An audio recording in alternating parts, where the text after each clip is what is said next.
Marcus Webb knew the exact weight of a $5 bill, not in grams or ounces, but in what it meant. 2 gallons of milk, or 3 boxes of mac and cheese, or exactly half of what he needed for his daughter's school field trip permission slip. He knew because he counted every dollar, every day, standing in his small kitchen in South Philadelphia at 5:30 in the morning before his shift started at the warehouse. Today, though, something felt different. He couldn't name it, couldn't point to anything concrete. Just a tightness in his chest as he watched his daughter Maya, 8 years old with her mother's eyes and his stubborn chin, eat cereal at their scratched table. She was humming, always humming lately, some song from school. "Big day?" he asked, pouring himself coffee that was more water than grounds because he was stretching the can until Friday. "Field trip got moved to today," Maya said through a mouthful of cereal. "Mrs. Patterson said we're going to the art museum, remember? I gave you the paper last week." Marcus remembered. He remembered the $20 fee he didn't have, the phone call he'd made to the school, asking if Maya could help in the library instead, the quiet shame of explaining without explaining. "Bug, I thought we talked about this." "I know." Maya's voice got smaller. "Mrs. Patterson said I could go anyway. She said someone donated extra money for kids who needed it." Marcus felt that familiar burn in his throat, pride and gratitude fighting each other like they always did. That was nice of her. "Can I still go?" He looked at his daughter's hopeful face and made the choice he always made. "Yeah, Bug, you can go." She grinned, that gap-toothed smile that made everything worth it, and Marcus told himself it would be fine. It was always fine. They made it work. He had no idea that by noon, nothing would be fine at all. Across the city, in a glass office tower that overlooked the Schuylkill River, Elena Vasquez was doing what she did best, solving problems. Her company, Vasquez Capital, had started as a small investment firm and grown into something that managed billions. People called her ruthless. They called her brilliant. They called her a lot of things, most of them true. What they didn't know was that she'd grown up in a trailer park in Texas with a mother who worked 3 jobs and still couldn't make rent. Elena remembered being the kid at school who couldn't afford field trips. She remembered the teachers who paid her way, the small kindnesses that had felt enormous, which was why, for the past 5 years, she'd been quietly funding a program that covered school fees for low-income families in Philadelphia. No press releases, no publicity, just money where it needed to be. Her assistant knocked. "Ms. Vasquez, your 11 o'clock is here." Elena glanced at her calendar, potential acquisition meeting. Another day, another company to fold into her empire. "Give me 5 minutes." She stood at her window, looking out at the city. Somewhere down there, kids were going on field trips. Somewhere down there, someone's mother or father was working themselves to exhaustion to provide. Elena knew that story intimately. She also knew she couldn't save everyone, but she could try. Marcus made it through his morning shift without incident, lifting boxes, loading trucks, the kind of work that made his back ache and his hands rough but paid enough to keep the lights on. Barely. During his lunch break, he checked his phone. A text from Maya's school. Field trip running late. Pick up at 4 p.m. instead of 2 p.m. Which meant he'd have to leave work early, which meant losing 2 hours of pay. Marcus did the math in his head. $32. $32 he couldn't afford to lose, but Maya needed picked up, so he'd figure it out. He always figured it out. He clocked out at 3:15, ignoring his supervisor's disapproving look. Took the bus across town, transferred twice, made it to the museum with 10 minutes to spare. The Philadelphia Museum of Art stood on its hill like a temple, all columns and marble steps. Marcus had never been inside, never had a reason to be. But Maya was in there somewhere, learning about paintings and sculpture and things that existed in a world far from their tiny apartment. He waited on the steps with other parents, checked his phone, checked the time. 3:55, 4 o'clock, 4:15. At 4:30, the doors opened and children poured out like water. Laughing and chattering, Maya spotted him immediately and ran over, backpack bouncing. "Dad, There was this painting of water lilies and it was so pretty, and Mrs. Patterson said maybe I could take art classes and… Slow down, Bug. Marcus laughed, catching her. Tell me in the car. We don't have a car. On the bus then. They walked down the museum steps together, Maya still talking a mile a minute. Marcus was so focused on her that he didn't notice the woman in the expensive coat walking behind them. Didn't see her pause at the bottom of the steps, reaching into her purse. Didn't realize she'd dropped her wallet until it was too late. Elena had decided to visit the museum on impulse. The acquisition meeting had gone badly. The target company's CEO was a narcissist who thought his failing business was worth twice what it actually was. And she'd needed air. Fresh perspective. She'd ended up at the museum, walking through galleries full of art she didn't have time to appreciate, thinking about nothing and everything. She was leaving when she saw the children, a school group, clearly wrapping up their trip. It made her smile, remembering her own daughter's field trips before. Elena stopped that thought. Her daughter was grown now, living in California. They talked twice a month if Elena was lucky. She was pulling out her phone to check messages when someone bumped into her. A parent, distracted by a chattering child. Elena stumbled slightly and her purse slipped. Sorry, she muttered, steadying herself. She didn't look up to see who'd bumped her, just kept walking toward her car, mind already moving to her next meeting. It wasn't until she was halfway to the parking garage that she realized her wallet was gone. Marcus and Maya made it to the bus stop before he heard the shouting. Excuse me, sir, stop. He turned. A woman in a museum security uniform was running toward them. Behind her, another guard, this one speaking urgently into a radio.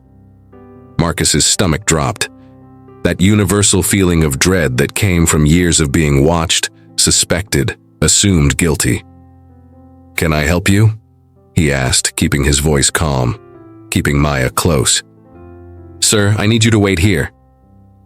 The guard was breathing hard. Someone reported a stolen wallet. Okay. Marcus's heart was pounding. What does that have to do with me? A witness saw a man in a blue jacket bump into a woman on the museum steps. You're wearing a blue jacket. Marcus looked down at his warehouse work jacket. Standard issue. Navy blue with his name embroidered on the chest. I bumped into someone by accident. I didn't take anything. I'm sure it's just a misunderstanding, but I need to ask you to wait while we sort this out. Dad? Maya's voice was small, scared. What's happening? It's okay, Bug. Just a mix-up. But it wasn't okay, because now there were more guards, and other parents were staring, and someone was filming on their phone. Sir, do you have any identification?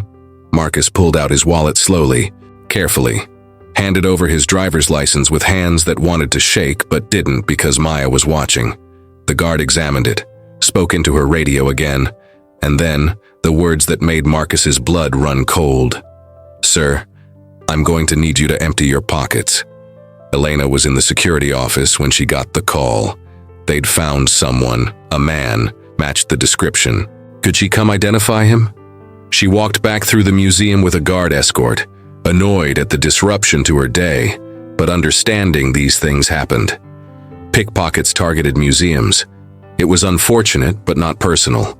She just wanted her credit cards back so she could cancel them and move on. But when she reached the museum entrance, what she saw made her stop. A man, tall, black, wearing a work jacket, standing with his hands in the air while a guard patted him down. A little girl crying next to him, a crowd gathering. Ma'am, is this the man who bumped into you? Elena looked at him. Really looked. Saw the fear in his eyes that was trying to look like calm. The way he kept glancing at his daughter. The warehouse jacket with Marcus stitched above the pocket. I don't know, she said carefully. Someone bumped into me, but I wasn't paying attention.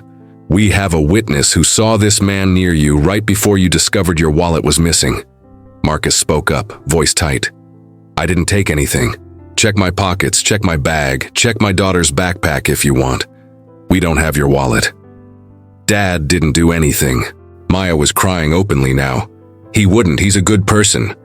The guard pulled items from Marcus's pockets, a worn leather wallet, receipts, loose change, a pack of gum, a photo of Maya from last Christmas, no stolen wallet. "Check his bag," someone in the crowd said. Elena felt sick. This was wrong. She could feel it in her bones. But she didn't know how to stop it without making things worse. Marcus opened his backpack without being asked.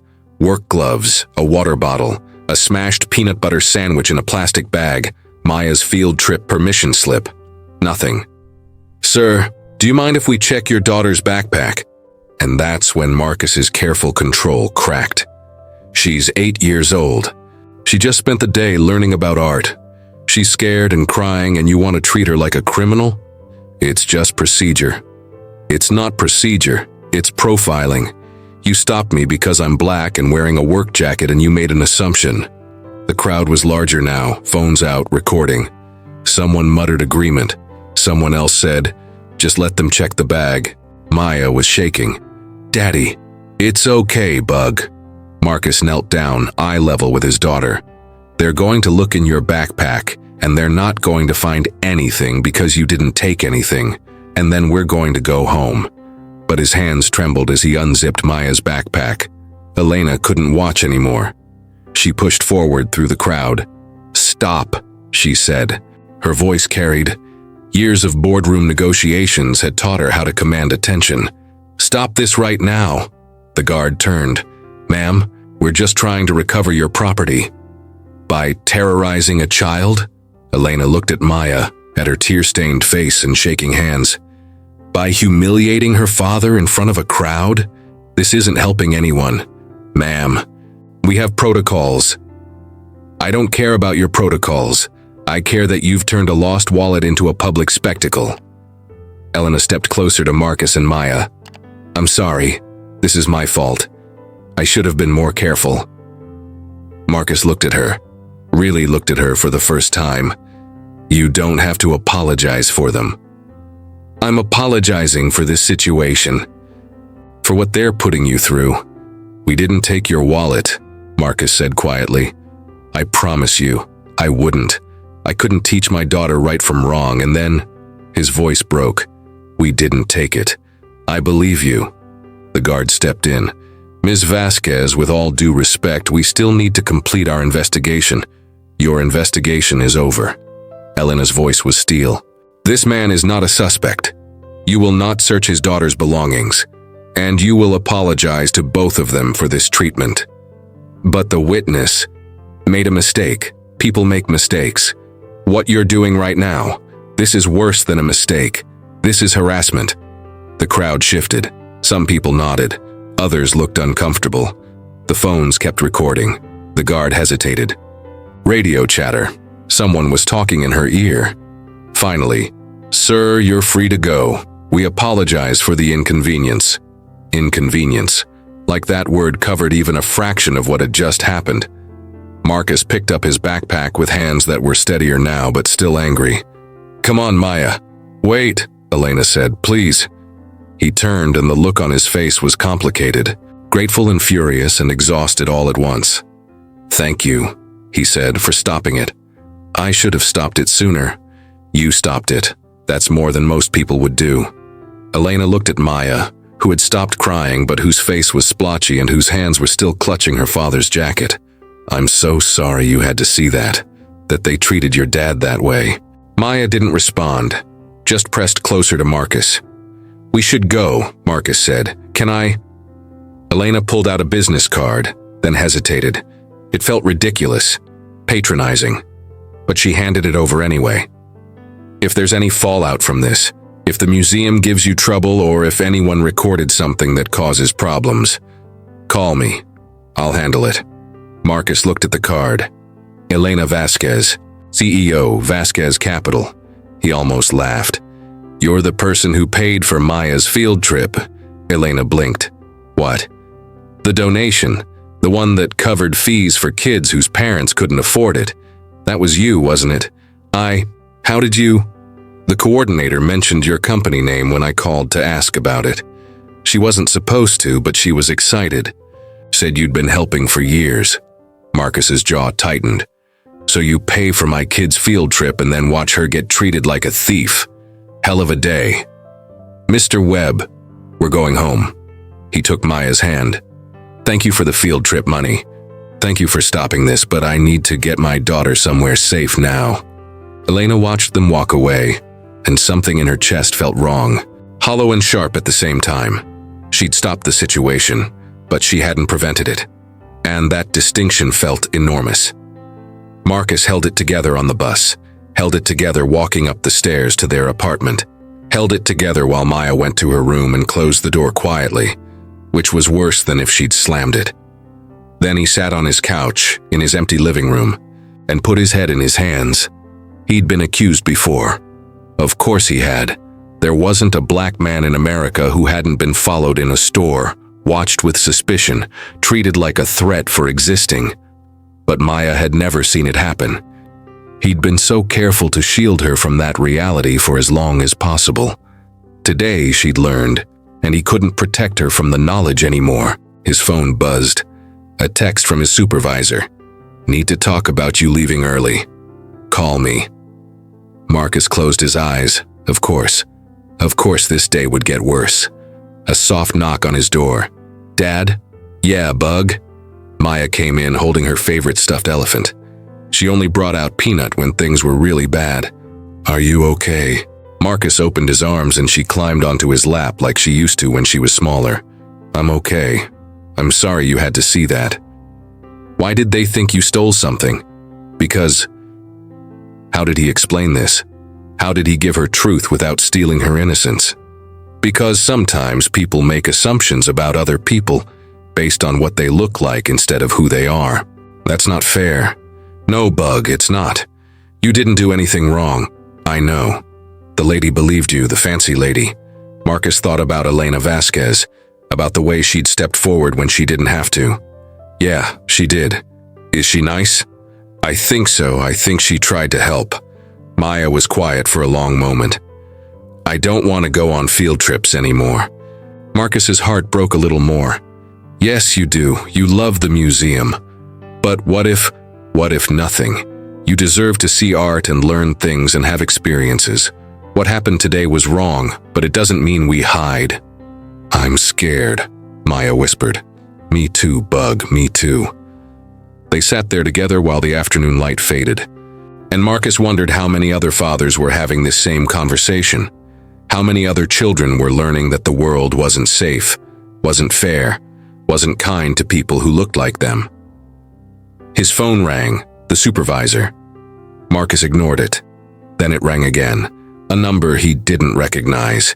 He almost didn't answer, but something made him pick up. "Mr. Webb, this is Elena Vasquez." Elena had spent the past 3 hours working, or trying to work. Mostly she'd been staring at her computer screen, seeing Maya's terrified face, hearing Marcus's voice crack when he talked about teaching his daughter right from wrong. She'd built an empire, made billions, solved impossible problems, but she couldn't get this right.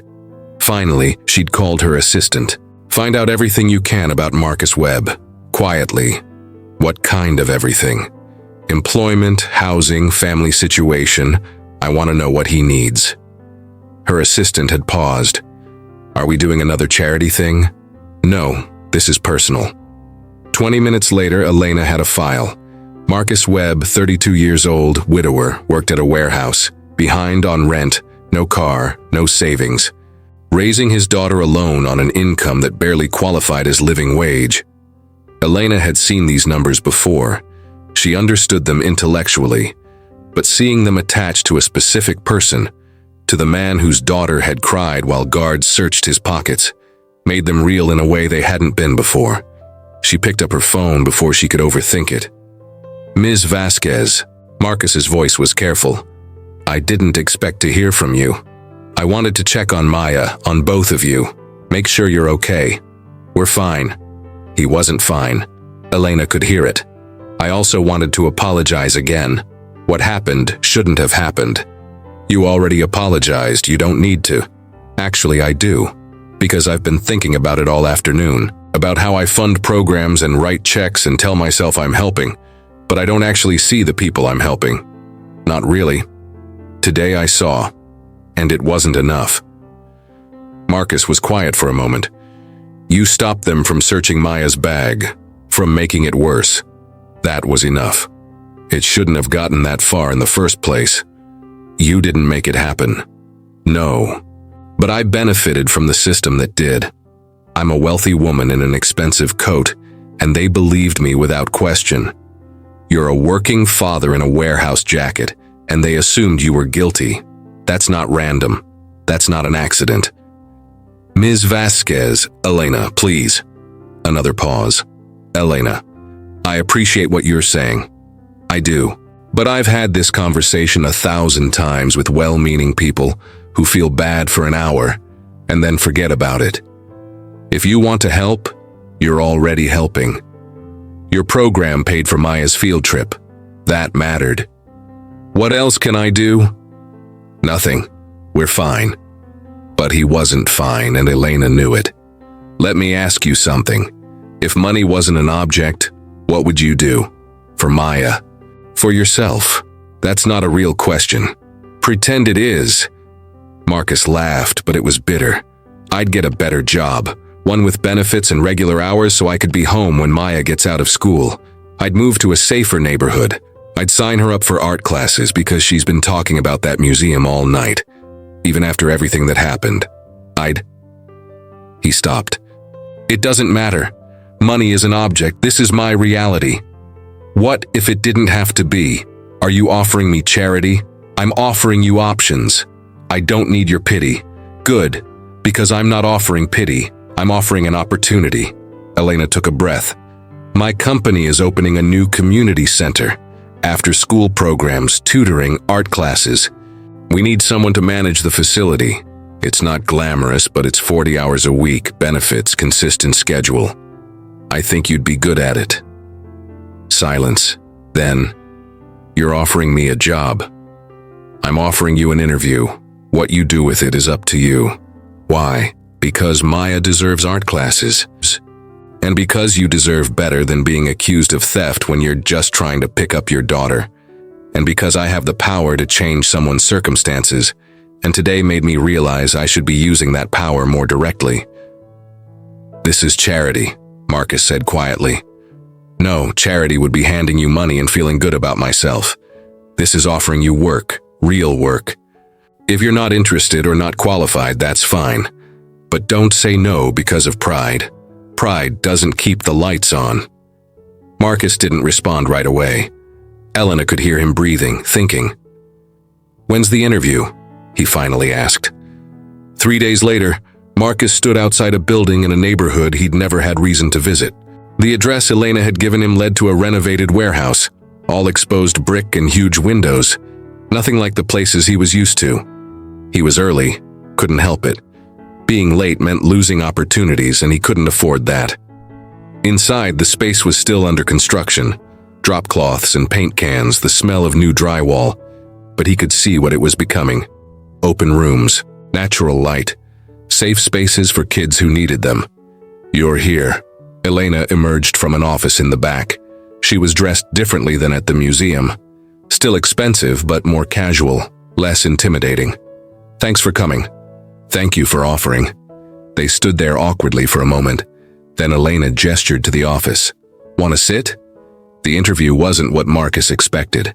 Elena didn't ask about his resume. She'd clearly already read it. Instead, she asked about Maya, about what made a good after-school program, about his experience managing warehouse crews and whether those skills translated to managing teenagers. I'm not going to pretend this is a high-paying job, Elena said, but it's steady. Benefits start after 90 days. You'd work Monday through Friday, 8 to 5. Summers are longer hours, but you'd have Maya with you. She could be in the programs. Why me? Marcus asked. There have to be people with more experience, people with degrees in education or social work. There are, but they didn't have their daughter treated like a criminal while trying to teach her about art. They don't understand what these kids need because they haven't lived it. You lived it. Marcus gestured at her.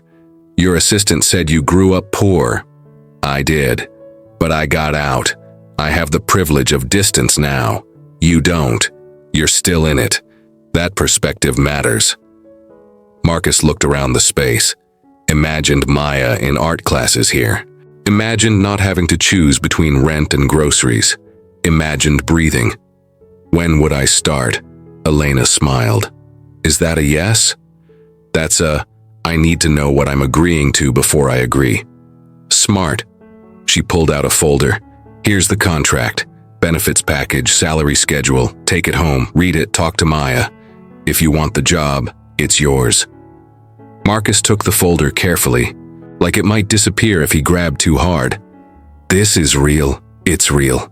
I don't know what to say. Say you'll think about it. Say you'll give me a chance to do something right after watching something go so wrong. Marcus met her eyes. This isn't about guilt, is it? About what happened at the museum? It's about a lot of things, Elena said honestly. Guilt, yes, but also about seeing an opportunity to help someone who deserves help. And maybe, selfishly, it's about trying to be the person I thought I was before I watched a little girl cry while guards threatened her father. You can't save everyone, Marcus said quietly. No, but I can start somewhere. Marcus took the job, started 2 weeks later. The work was different from the warehouse. More people management, less physical labor. He coordinated schedules, hired staff, worked with Elena's team to design programs that would actually serve the community. Maya started art classes. Every Tuesday and Thursday, she stayed after her regular program and painted. She was terrible at it, objectively speaking. Her proportions were off and her colors clashed, and she didn't care even a little bit. She loved it. Ms. Chen says I have potential, she told Marcus one night, showing him a painting of what might have been a cat or might have been a very weird tree. Ms. Chen is very kind. She says all artists start somewhere. Marcus hung the painting on their fridge, a new fridge, in a new apartment, because the steady paycheck and benefits meant he could afford first and last month's rent somewhere safer. He saw Elena regularly. She came by the center often, more than seemed necessary for someone at her level. They'd talk about programming and funding and enrollment numbers. They'd grab coffee in the building's cafe. They'd argue about the best way to reach teenagers who thought they were too cool for after-school programs. You're here a lot, Marcus observed one afternoon. Elena looked up from the grant application she was reading. It's my project. I like to stay involved. Most CEOs delegate. I'm not most CEOs. I've noticed. Something passed between them. Not quite flirtation, but not entirely professional either. Can I ask you something? Elena said. Do you still think about that day at the museum? Marcus considered lying. Every day. Me too. Why? Because it was a moment where I could have done nothing, and I almost did. Standing there watching it happen, it took me too long to step in. You did step in, not fast enough. Elena, Marcus waited until she looked at him. You changed what would have happened, that matters. Does Maya still have nightmares? Marcus hesitated. Sometimes, but she's working through it. Kids are resilient. She shouldn't have to be resilient to that. No, but that's the world we live in. I can't change the whole world. I can just try to make her corner of it safer. Elena nodded, went back to her grant application, but her eyes were wet. 3 months into the job, Marcus was locking up the center when he heard shouting outside. He looked through the window and saw 3 teenagers circling another kid, one of their students, a quiet boy named David who came to the homework help program. Marcus was outside before he thought about it. Hey, his voice carried. Back up. The teenagers scattered. David stood there shaking, backpack torn. You okay? Marcus asked. David nodded, but tears were running down his face. They wanted my phone. Did they take it? No, you came before. His voice broke. Thank you. Marcus walked David home, made sure he got inside safely. Came back to the center and found Elena in the parking lot. I saw what you did, she said. From my car, that was brave. That was stupid, Marcus corrected. 3-on-1 could have gone badly. But it didn't. This time, Elena looked at him carefully. Does that kind of thing happen a lot? More than you'd think. Kids in this neighborhood. They're not bad, they're just trying to survive. Sometimes that means taking what they need. We should do something. Better lighting, security cameras. That's not going to fix it. The problem isn't the center. It's that those kids don't have anywhere else to go. No programs, no support, no options. Then we need to reach them too. Elena, you can't save everyone. Why does everyone keep saying that? She smiled, but it was sad. Maybe I can't save everyone. But I keep meeting people who make me want to try. Marcus understood what she wasn't saying, what had been building between them for months. This is complicated. I know. I work for you. I know that too. And we come from completely different worlds. Do we? Elena stepped closer. You think I don't know what it's like to struggle? To be afraid? To work yourself to exhaustion for people you love? I know all of that. I just got lucky enough to escape it. It's not luck. You worked hard. So do you. Every single day. The only difference between us is circumstance and opportunity. And maybe, she hesitated, maybe the fact that I'm falling for you despite all the very good reasons I shouldn't be. Marcus's breath caught. Elena, you don't have to say anything. I just needed to be honest. After everything that's happened, after that day at the museum, I'm done lying to myself about what I feel. I have a daughter. You have a company. We're at completely different points in our lives. Maybe, or maybe we're exactly where we need to be. Marcus looked at her, really looked at her, saw the lonely woman behind the CEO title, saw someone who understood what it meant to fight, to survive, to protect the people you loved. Maya asks about you, he said quietly. Wants to know when you're coming back to the center.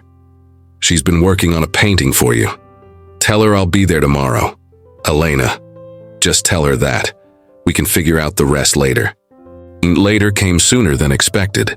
2 days after that conversation, Maya's school called. There'd been an incident. Nothing serious, but Marcus needed to come pick her up. He left work immediately, heart pounding with a fear that never quite went away anymore. But when he got to the school, Maya was fine. Sitting in the office with the vice principal, looking angry more than scared. What happened? Marcus asked. The vice principal looked uncomfortable. There was an altercation at lunch. Maya got into a fight with another student. Marcus looked at his daughter. Is this true? Maya's jaw was set. He said something mean. What did he say? He said. She glanced at the vice principal, then at her father. He said you probably did steal that lady's wallet and just didn't get caught. Marcus felt the world tilt. What? There's a video, the vice principal explained carefully. From the museum incident. It's been circulating on social media. Some of the students saw it. And they're talking about it at school. Marcus felt sick. I hit him, Maya said. I'm not sorry. He was being mean about you. Violence is never, the vice principal started. Don't, Marcus's voice was sharp. Don't tell my daughter that violence is never the answer when she watched me be publicly humiliated and accused of theft. When she's hearing about it at school from kids who don't know the truth. Mr. Webb, I understand you're upset. You don't understand. You don't have any idea what it's like to have your daughter defend your honor because strangers assumed you were a criminal. His phone rang. Elena. I have to take this, Marcus said. Maya, wait here. He stepped into the hallway. Now's not a good time. I know, I heard. Elena's voice was tight. I'm pulling every string I have to get that video taken down. Copyright claim. Privacy violation, whatever works, it'll be gone by tonight. The damage is done. Kids at Maya's school have already seen it. Then I'll talk to the school, make a statement, whatever you need. Marcus stopped. I need this to stop following us. I need one thing in my life to not be about that day. I'm sorry, I'm so sorry. It's not your fault. Feels like it is. Marcus closed his eyes. Can you come here to the school? I'm already on my way. Elena arrived 20 minutes later. She walked into that school like she owned it, which in a way she did. Her foundation funded half the district's arts programs. She talked to the vice principal, made it clear that Maya had been defending her father against harassment based on a video that should never have been public in the first place. If I hear that students are being allowed to bully each other over incidents their parents were involved in, we'll need to have a serious conversation about funding, Elena said calmly. The vice principal paled. That won't be necessary. We'll handle it. See that you do. Outside, Elena found Marcus and Maya sitting on a bench. Maya was leaning against her father, his arm around her shoulders. Hey, Elena said softly, sitting down on Maya's other side. Heard you got in a fight. Maya looked up at her. I'm not sorry. Good, some things are worth fighting for. The principal said violence is wrong. She's right. But sometimes right and wrong aren't as simple as people want them to be. Sometimes love looks like defending the people who matter to you, even when adults tell you not to. You sound like my dad, Elena smiled. Your dad is a smart man. Are you his girlfriend now? Maya, Marcus said, face flushing. But Elena laughed. Would that be okay if I was? Maya thought about it seriously. Are you going to be nice to him? The nicest. And you won't leave because my mom left and it made Dad really sad for a long time. Marcus's breath caught. Bug, your mom didn't leave. She got sick. I know, but she still left, and I don't want you to be sad like that again. Elena's eyes met Marcus's over Maya's head. I can't promise I'll never make mistakes, but I can promise I'll show up every single time. That good enough? Maya nodded. Then, unexpectedly, she leaned over and hugged Elena. Thank you for helping my dad. At the museum, and at his job, and today. Elena held her carefully, this small, fierce person who defended her father's honor with her fists. Thank you for being brave, for standing up for what's right. When Maya pulled back, she looked between them. So are you going to kiss or what? Because in all the movies, this is when people kiss. Maya Webb! Marcus looked mortified, but Elena was laughing, really laughing, in a way Marcus had never seen. How about we start with dinner, the three of us, and we'll see where it goes from there. Can we get pizza? Maya asked. Anything you want. 6 months later, Marcus stood in the center's main hall, watching Maya show her painting at the community art show. The piece had won second place in the youth division, a wild, colorful interpretation of a garden that somehow worked, despite breaking every rule of composition. Elena stood beside him, her hand finding his naturally now.